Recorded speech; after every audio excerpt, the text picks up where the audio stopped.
Mekanım cehennem olsa ayrılamam. Ciğerlerim verem olsa ayrılamam. Gecem günüm elem olsa ayrılamam, ayrılamam.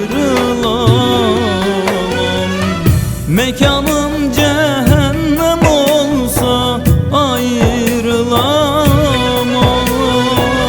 Ciğerlerim verem olsa ayrılamam. Gecem günüm elem olsa ayrılamam, ayrılamam.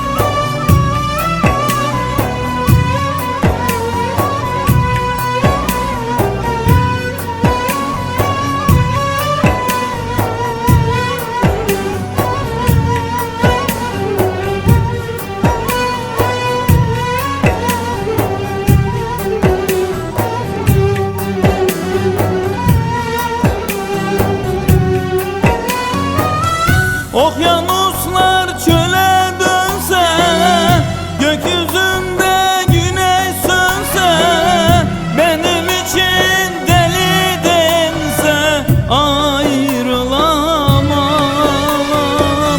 Okyanuslar çöle dönse, gökyüzünde güneş sönse, benim için deli dense ayrılamam.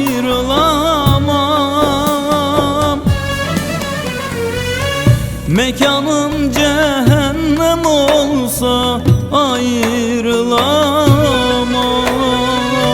Ciğerlerim verem olsa ayrılamam. Gecem günüm elem olsa ayrılamam, ayrılamam. Mekanım Ecel olsan senle varım, sensiz ömrü yok sayarım. Uğrunda cana kıyarım, ayrılamam. Mekanım cehennem olsa ayrılamam. Ciğerlerim verem olsa ayrılamam. Gecem günüm elem olsa ayrılamam, ayrılamam, ayrılamam, ayrılamam. Mekanım cehennem olsa ayrılamam. Ciğer